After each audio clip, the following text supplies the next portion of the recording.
Good morning. I'm Charlie Bengal, CEO of Remax Allegiance, and my co-host is Amy Lassen, an associate broker with Remax and a Tom Ferry coach out of Colorado Springs. Good morning, Amy.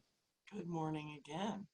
Good morning. So I wanted to talk today about yesterday was extension day for realtors. It was tax day for others. And that, and it also signifies the end of the first quarter, right? Q1 is already done, and it's crazy. I remember, New Year's Day like it was yesterday, right? And here we are, and we're halfway into April. Right. So I wanted to talk about where, are we tracking our numbers? Mm-hmm. And that I'm analytical. I would probably, if it were up to me, I would advocate tracking everything, right, down to a micro level, so you knew how much work you need to put into each lead source, right, to earn the right income and this and that. But I also realize who I'm generally working with, Mm-hmm. and that's non-analyticals. Sure. And just tracking a little bit, I think, is better than nothing at all. Mm-hmm. And so I have kind of that's been on my mind lately. And also, I wonder, we were chatting about the weather a minute ago. I wonder if there are people out there who feel like I'm behind goal, but it's okay because it was winter. Instead of realizing that maybe winter is a limiting belief. No, winter's over. Maybe this is something we should be discussing late fall, right? I don't know. But we have certainly agents, clients, et cetera, who are ahead of goal, regardless of winter. Right. So I think we wanted to talk about that. We wanted to talk about, a mini business plan that we can send attendees, that we can show them. I think you have a quarterly review that we can show them. And then if there's time, we can get into, a powerful daily routine. When we were at Summit, I think it was 2 Tom Ferry summits ago, one of his themes was earning an extra $1 million in GCI. Right. But he did not put a time frame on it, right? It was, right. For a team, you could scale up and maybe earn that extra $1 million in a year, right? That's possible. For a single agent, it could take 10 or even 20 years to earn that extra $1 million. But his point was, here are some good tasks and checklists to commit to have that $1 million in GCI show up. So that maybe that's like the third part of our kind of conversation. But so I've done most of the talking so far. So kind of what are your thoughts on my intro as I've stated? Well, I'm interested about what you mean about weather, because you and I, because we are coaches for Tom Ferry, we work outside of our own home marketplaces. Sure. So I have to be aware that when you're talking about winter, you're talking about serious winter. You're talking about like I had coaching clients last week. Their windows were iced over. No one was leaving their home. Yeah. I'm never gonna give a client a hard time for not door knocking. Floods and crazy stuff. So if we're talking about serious winter, I personally think that's a legitimate excuse. But the thing of it is, I think the thing we have to question, and the quarterly review is the perfect time, is where does the time go? What are we doing with our time? Because whether or not your transactions in your market are less in the winter, and they might be, right? Yes, they are. Agreed. Yes. Your total transactions in the winter. Yeah, heard, right? That could be a thing. Or you've had crazy weather that actually held things back. Fine. The question is, what did you do with that time? Because I have, and she's actually a personal friend, who has really come to discover how much control she has over the throttle, or maybe it's the faucet. Okay, yeah. In her business. Right. And it started when she came to me in September and said, I'm not going to meet my goal this year. And this was September. I don't know. She's really looking ahead. This is funny. Yeah, right. Explain. What are you talking about? We did the math on her goal. And in a way, it was sort of like that quarterly review moment. It was a checkup from the neck up at a specific anticipatory place in the year. We did a plan. It's kind of like you say, revisit the business plan. You can redo your business plan every quarter, and it's wise to do so. Right. So she completely changed her focus and her activities. Not only did she hit her goal, she is one of the strongest, because I coach a lot of people in my own marketplace. She is one of the strongest in the first quarter because of everything that she did at the end of the year. Right. So did she double her production in the last quarter? No. But my goodness, has she had a strong start. Right. Right. right? A good So pipeline. Yep. that's what I would say is weather, are we talking about weather? Or are we talking about seasons, right? There's seasons Right. to our business. Do Right. you Right. take Christmas off or do you want to have a strong first quarter? I see it as a personal choice, but Yeah, and I think as long as we're doing the activities we don't take winter off, right? We don't hibernate with the bears, right? We are still out there, prospecting, and I work with somebody who is, a single agent, and he's at, 25 pending and closed year to date as of a couple weeks ago. He's in Chicago. I mean, they've had bad weather. I haven't been following the Chicago weather, but I know Chicago in the winter has had bad weather. So, but clearly he's been making a point to continue his prospecting, staying in touch with the database. And by doing that, there were people that wanted to transact in the winter, and he didn't have to wait until the spring, right? He didn't wait until the spring to start to prospect. So question, that's 2 closings a week. Is this guy a solo agent? I mean, for those who are listening to you and he is a solo agent whose wife helps him some, and our number one priority is getting him a full-time admin. Okay. And we are almost there, right? So that's where he needs to be, because I call it a freight train coming at him in May. He calls it a new baby. But either way, this thing is coming, and we need to have him more prepared than he is now, obviously, because things are going to get even busier in the spring. So well, for anybody who because I'm feeling a little overwhelmed by that idea of 25 closed. I told you I have 6 under contract and I can't breathe. So, right. So if anyone else is feeling like, wow, that seems like a lot, the thing that I say to anyone who asks my advice about their plan or their possibilities is everything is possible.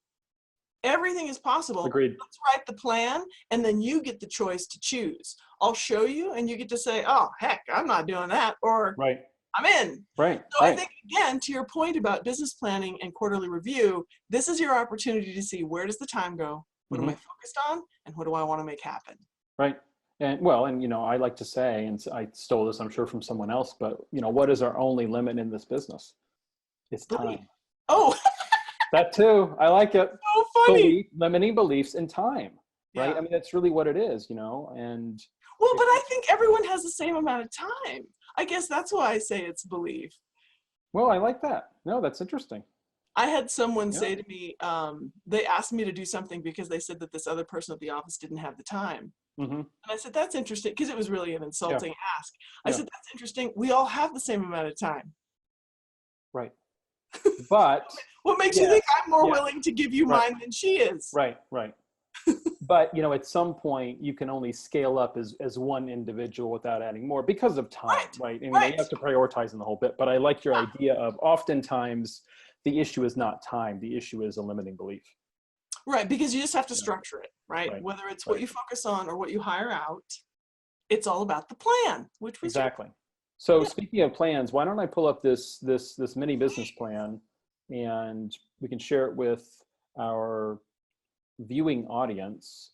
Great. And if they want to shoot me an email at charlesbengal@remax.net, we can certainly share this with them. So, this is quick and dirty. You and I do other business plans with some people that are, pretty lengthy and have many pages, and it's a tall order to, it's not hard to fill out, but, you need to take some time and really think about it. And it's not really a quick exercise, where this is page 1, I think, takes some thought, but then you get into, if you know how much you want to make, then this goes fairly quickly, because, it says business plan, but I would call this a mini business plan, right? So, and we are often doing this in the fall, but the reality is, like you mentioned a minute ago, you can do this business plan whenever you want, right? And then you can certainly tweak it whenever you want. So those that are out there that don't have a plan, I would implore you not to think that it's ever too late to plan, right? You can do it today. And if you don't do it today, you can do it tomorrow, but just do it. So, this is somewhat self-explanatory, but the vision statement of, I'm committed to have this year be my best year ever because, and, you're writing down thoughts there. And then a personal vision. And I always think of, mission statement is more today, and vision is where you want to be. Right. So personal vision and professional vision. And then what do you need to master three key areas to master professionally, personally, you to having this best year. And then you get down pretty quick into the numbers, and we always start with the income goal and whatever that is, and the average sales price. And from that, you need to come up with the average commission percentage and average commission check. And if you're not sure of this, your brokerage should have that information. I always put here for average commission percentage, it's not 3%. You know, I think a lot of us want to just, you know, think, oh, well, it's 3%. And some market, it's certainly not that. And even if you're in a market where 3% is more common than not, you know, if you do favors for friends and family and you discount your commissions, you need to be mindful of that when doing this plan. And then you come up with the average number of transactions that you need. And let's say it's 20. And then you're basically at the bottom here, you're just filling out where did the 20 come from, right? And ideally, you know, last year where the transactions came from. I always like the exercise of looking back. Where did my business come from last year? And then where does my business need to come from this year? Yeah. And if it's 20 and you're splitting to make this all an easier explanation, if you split 50-50 between buyers and sellers, then you need 10 buyer deals and you need 10 seller deals, right? And then where are they coming from? From past clients or from your website or from Zillow or relocation companies or agent of the day or whatever. And then there's, you know, fields for other. So do you have anything to add to this kind of so far? Well, not substantively, but just in matter of mindset. For those who are thinking that our conversation about business planning is actually not all that sexy. Because I think some people who don't have a business plan, it's for a reason. They don't want to, or there's something about it that just bothers them. It seems unpleasant. And I just want to tell you, the exercise of filling this out actually becomes quite pleasant. So being the non-analytical on the call here, I would say, go take yourself to your favorite coffee shop on a Sunday, block out the time, bask in the sun, really slow down and think about it and fill it out. And it's amazing how much when you reflect, it gives you peace. Right. You know, it really, really does give you some sense of peace and some strategy for moving forward. Those of us who wake up relatively unemployed every day, it is so disconcerting to be in real estate and wake up every single day and think, wait, what do I do again? I don't know. How many of you have that? You know, if you have not found a way to structure your business, and most of us have not, we wake up scrambling each day to figure out what it is we're going to do, and are we going to block out the time to make our calls. So I think this can be a very centering, a very peace-granting process. And I think what you just mentioned is a good segue in a minute to at least the $1 million daily checklist. And we have weekly and monthly, but we're going to want to start with daily.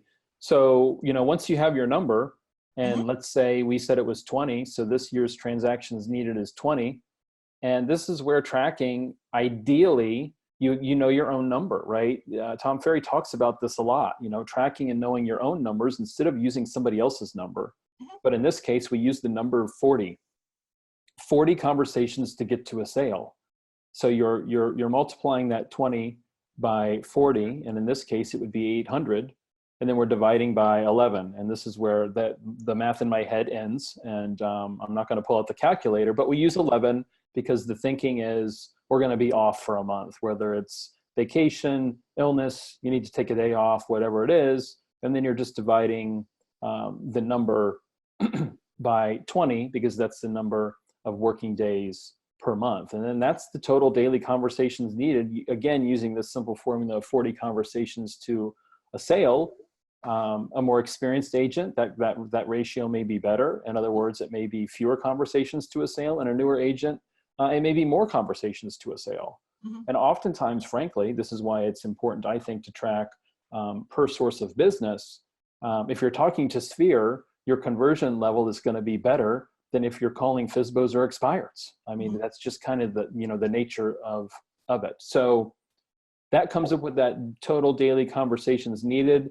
And, you know, we always talk about in coaching, we're always looking at the 5-5-4s. We love to have 14 conversations per day for our clients. But the reality is this number, since we started kind of doing this electronically and it just spits out the number for us, this number is often way less than 14. And people are often quite surprised at the realization of the number of conversations that they need to have to reach their income goal. They're often pleasantly surprised, right? The annual number is scary. But then when you do all the division to get you down to that daily number, it's like, oh, you know, I can do 3 or 5 or 6, Yeah. right? It's never 30 conversations a day, right? I've never seen that number. Obviously, if you're a big team and you're doing this for a team, it Sure. might be, but so any thoughts Well, there? can we drill down on that? Because I'm surprised sometimes. And maybe it's because you and I do this so much that it feels like second nature. But I get pushback from agents who seem actually a little bit confused by this concept. Yeah. So what you're saying about surprisingly few, yes. And I'll just throw out some examples. If you had a goal of 200 gross commission income based on your average price, it's very possible that your daily quota for conversations, Right. lead generating conversations could be 5. Okay. So Yeah, that definitely. 25 lead generating conversations a week. Imagine that. Okay. So stick it wherever you want to, find a way to have those happen. Yeah. 5 of them could happen at your open house on the weekend. The thing that I get pushed back on is, well, I left voicemails for 40 people. Does that count? That's not a conversation. That's a touch. Right. If Yes. I didn't So let's spend some time defining. You are exactly right. And when I talk to somebody about this, I often define what a conversation is. So Yes. let's start with your definition of a conversation, and we'll see if it's the same as me. Oh, nice. See, I Curious. love that. We can disagree too. Well, my definition of a conversation is that it goes back and forth. That's the There you simplest. go. I also There you say go. that it has to have real estate in it. And then they'll say, does every conversation have to be about real estate? And I say, dear heavens, no, but Right. it does to count. Okay. So if we're saying you have to have Right. 25 lead generating conversations per week, a lead generating conversation is where I call everyone in my sphere to let them know that they could be investing their 401k money in real estate, and it's not by borrowing. And they're like, what? Okay, now that's a Right. lead generating conversation. Right. Or maybe I call them all to say, hey, I sent you your annual review. Did you get it? Right? Yep. That's now the problem is I have people say, okay, I've got this lady under contract and I talked to her 3 times today. Does that count? That's not lead generation. No. Right. That's maintenance. Right. So that's what I would say. So not everything you ever say has to be real estate. Want to buy or sell, want to buy or sell, want to buy or sell. Right. You can talk about other things. Sure. But to count in the math, 25 conversations that concretely go back and forth on the subject of real estate. Yes, and the conversation could be a Facebook message, right? As long as they respond, a text. I mean, because the reality is getting a millennial, and I shouldn't be picking on them since this is like a publicly viewed video, but a millennial, they don't like phone conversations. I don't really like phone conversations, right? I mean, I would generally rather text. Yeah. So for all the agents out there that have been in business a long time and you think that it has to be a phone conversation and you're befuddled when you can't get anyone on the phone, a text message or Facebook Messenger is okay as long as there is back and forth. Yeah. And it is, it doesn't take them a day to respond, right? It needs to be a conversation, even if it is via means other than voice. So no, I think you and I are on the same page. And I like the way that you couch it, that of course, every conversation that you have doesn't need to be real estate related, but for it to count towards the quota, those conversations do, and I do think that that's slightly different way to look at it, because we're often talking about hour of power, calls, conversations.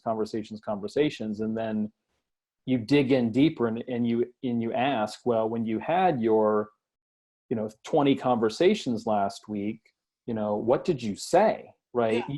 You counted them as these real estate conversations. What did you say? Yeah. Was it a real estate conversation? Did you ask them at what price they are a seller? Did you ask them for a referral? Or, did you review the annual home checkup with them? So, you can't have it both ways and, feel good about, well, I talked to all these people today. And in reality, you kind of caught up with them, but it wasn't really real estate related. Sure. But keep in mind that all those other conversations need to happen too, right? Sure. Yeah. Anybody know the book Jab, Jab, Jab, Right Hook? Gary Vaynerchuk. Yes. Yeah. Our friend that may or may not believe in home ownership, but Sure, go on. whatever. Yeah. Well, and there's a lot of things about, like, I don't even like the title. I call it Give, Give, Give, Ask. But I think when you look at your entire touch plan, the lead generating conversations are just meant to be simple. Okay. Right. This whole concept of, I want to make 250,000 gross commission income. How can I possibly do that? Well, if you talk to approximately 25 new people every single week about real estate, you'll probably get there. Right. These basic conversions would imply that that's possible. What do you do with the rest of your chatting? Be nice to people, Mhm. give things away, right? Right. Can I call a buyer and just ask how they're doing and not ask for anything? Sure. Sure. Yeah. Right? Yeah. It's Yeah. only Yeah. It's continuing to nurture that relationship, continuing to build that rapport with people. And we don't want to be so salesy and so demanding that people don't answer the phone anymore. I mean, there is another coaching company who teaches when you call somebody to say immediately, "This is a business call. Do you have a few minutes for me?" Mm. I think that is terribly off-putting. That's just me personally. I think it's, you know, and I am not exactly the warmest and fuzziest person that you've ever met, right? But I find that terribly cold and off-putting.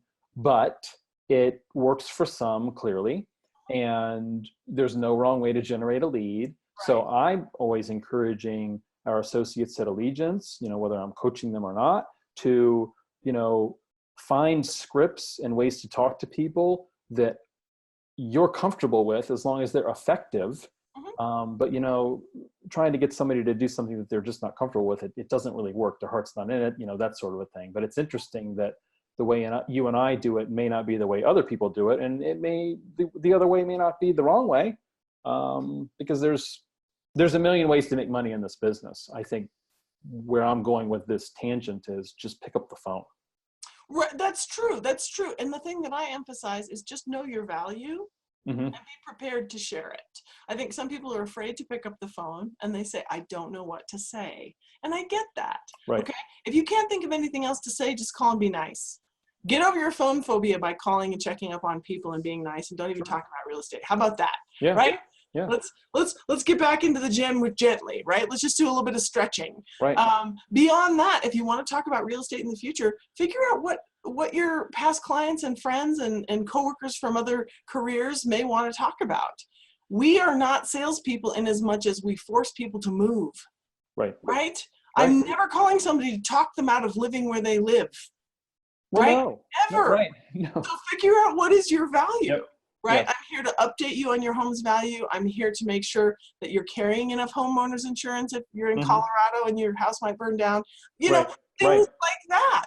Just be of genuine value, and then it's not challenging. Yeah, I sent an email. I think it was a Facebook post to the Allegiance group a couple weeks ago, and there were a couple different articles on CNBC. One article, I want to say 3 weeks ago, was that rates had dropped 1/4 point over 1 week, and it was the largest weekly drop in a decade.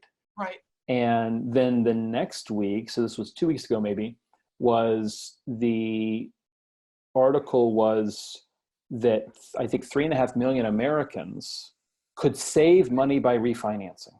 Now, who thought that we would still be having a conversation about refinancing in 2019? Because we've been talking about rates, up, right, for months or years.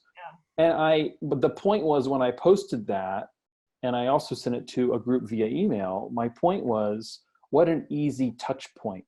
What an easy reason to have the conversation with a client, right? Hey, did you know?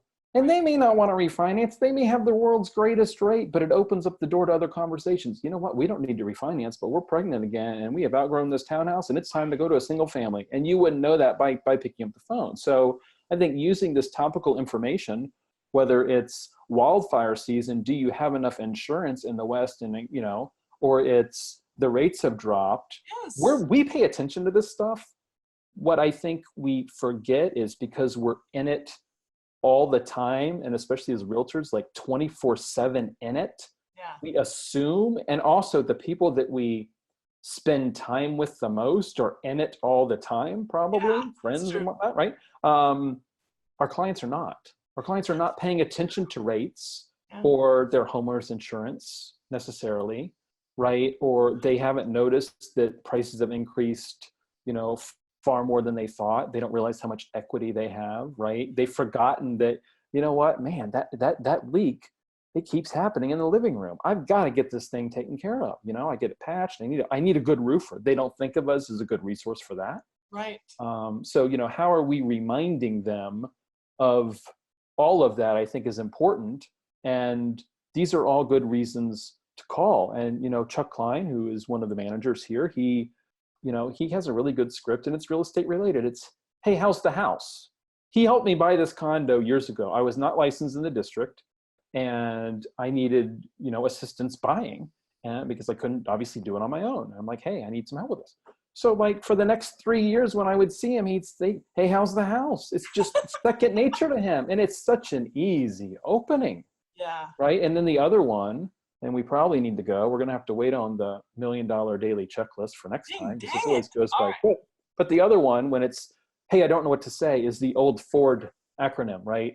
Family, occupation, recreation, and dreams. And when I talk about dreams, everyone's like, you know, I don't want to talk to like clients about their dreams. And I say, you know what, you won't get that far in the whole Ford acronym script. You won't even get that far. So if it makes you feel better, just use FOR, right? If you're not comfortable with Ford, right?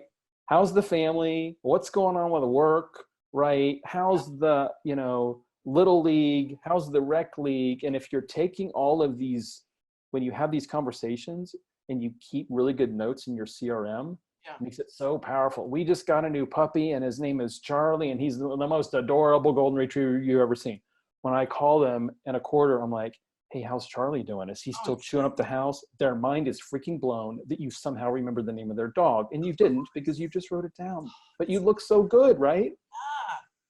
So maybe that's where we leave it. Charlie, you know, the cute golden retriever. And well, okay, but there's something else that what else today? Yep. Because I think planning is valuable and I think reflecting is valuable. And we have a 90-day plan to share with everyone for review, and then you have the business plan. And so here's what I want to say to everyone. Even as you're choosing, where did my business come from and where do I want it come from and what skills do I need and all this, less is more. Okay. One thing. Tell me more about that. Yeah. Well, if you were to pick one skill that you want to become really, really good at, right? Spend an entire quarter becoming the best at open houses, really cleaning up the way you communicate with your sphere of influence, whatever it is, but don't do them all. Right. Pick one. Yes. And at the end of the quarter, ask yourself, am I blowing this out of the water? Have I crushed it? Or do I need another 30 or another 90 days? Right, right. You will get traction with the thing you focus on. So whether you're ahead of goal so far this year or behind, look at what you intended to do, read your math, know that it's completely possible, but it's only possible when you're efficient with your time. If you have the shiny object syndrome and you try a little of this and you try a little of that, you won't get traction on your numbers as fast as if you go deep on I like it. And I'm always challenging folks that I work with to get to a level 10 on a lead source before we go to another. I don't want 6 lead sources at a level 5 or a 6 that are not working. Let's get to a level 10, generally with database, generally before you move on to the next one, right? Unless you're new in town and you don't have a database, but generally database, and then move to the next one. So I think that we talked about, you know, time management a little bit today. So maybe next call in a couple of weeks, let's go over daily $1 Million checklist. Maybe we get into the weekly and the monthly as well. Maybe get into a little bit of morning routine. I know we've talked about that in the past. Maybe it needs to be addressed again, because it seems like I was surprised this week when somebody who I thought had a good morning routine and a good mindset, she pointed out that she didn't. And that surprised me. I thought we had fixed that. So I think these are all good topics for the future. If they are interested in your quarterly review, they can email me. If they're interested in this mini business plan that we went over, they can email me. Again, charlesbingle@remax.net. We'll get that out to you as quick as we can. And I think that's about it. What else, Amy?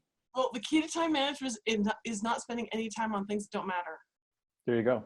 And squirrely minds like mine. You know, it's funny, you and I being opposite mind types, I still think we both have the tendency to obsess about the wrong things for different reasons. But I just say less is more. So if you want to get traction in the second quarter, look at where your time has been going and choose to trim. And don't tell me that every single thing on there is vital, because your numbers would say it isn't. I like it. Well, I think we leave it there. All right. All right. I'll talk to you. Thanks. Bye. Take care. Bye-bye.